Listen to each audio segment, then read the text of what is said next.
Hi everyone and welcome back to Ben's Kitchen, where today I'm actually making something I haven't made before, and it's mint chocolate chip cookies.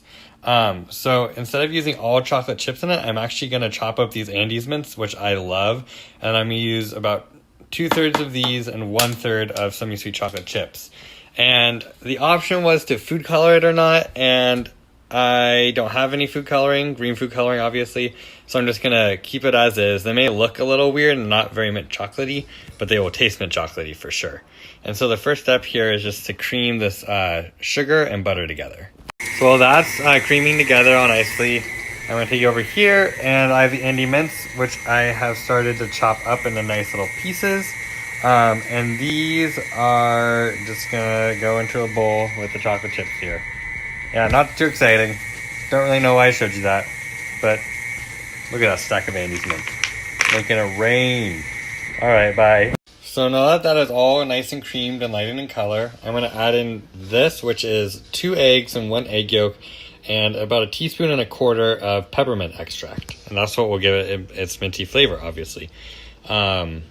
Yeah, at the store, I saw there was mint extract and peppermint extract, and I did a little quick research, and apparently mint extract has spearmint and peppermint, and it's more like, I don't know, spearminty. But peppermint extract is like that classic mint flavor, and that's kind of what I was going for, and so that's what I ended up getting. So yeah, I'm just going to incorporate these eggs and extract into this, and I will show you when that's done, I guess. So I have it all incorporated now, and so over here, we have the dry ingredients, which is just some all-purpose flour, baking soda, baking powder, salt, and cream of tartar, which is not actually related at all to tartar sauce. Cream of tartar actually comes from wine barrels on the inside once all the wine is gone from them. It's like a little deposit that's left over, and it's acidic. I don't actually know why it's in this recipe. I'm just trusting the recipe. I guess you could look it up if you wanted, but I have no idea why it's in there. But it's like a white powder. Kind of like baking soda and baking powder. Alright, I'm going to add in the dry ingredients. So now all the dry ingredients are mixed in, and now I'm going to add in this, which is the Andes mints and the chocolate chips. Yay, and be sure when you make cookie dough not to overmix it. You do not want to form that gluten. You don't want to make tough cookies. I mean, you want to be a tough cookie, but you don't want to make tough cookies, if you know what I'm saying. I don't know. I'm sorry about that pun.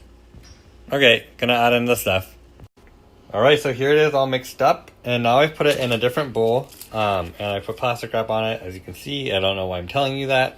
And it's going to go in the fridge for a couple hours, and that's just going to make it set better. I've talked about it in my other videos, so basically it just makes for a better cookie.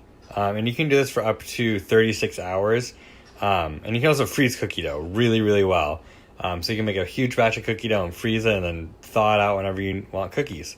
So yeah, I will see you guys later when I bake these cookies up. So it's cookie baking time. So I have them all out, evenly spaced, right, on 2 pans, so I'll make 24 at a time.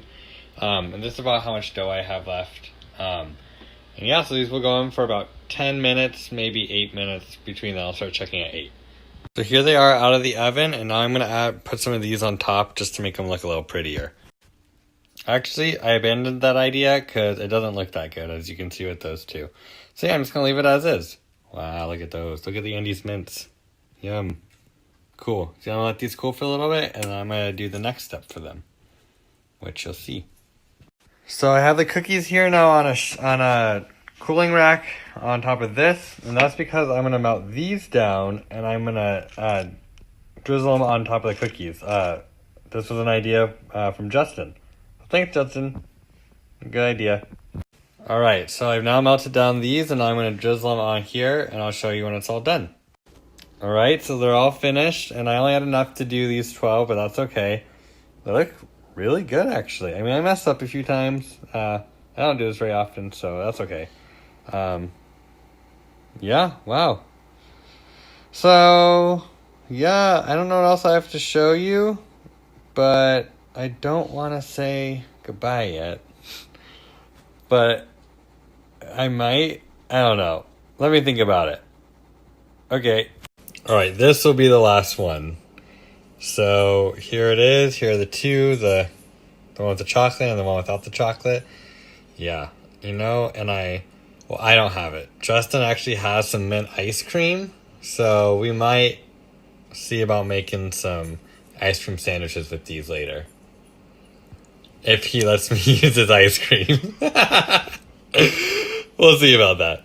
But yeah, well, thanks for watching and happy baking.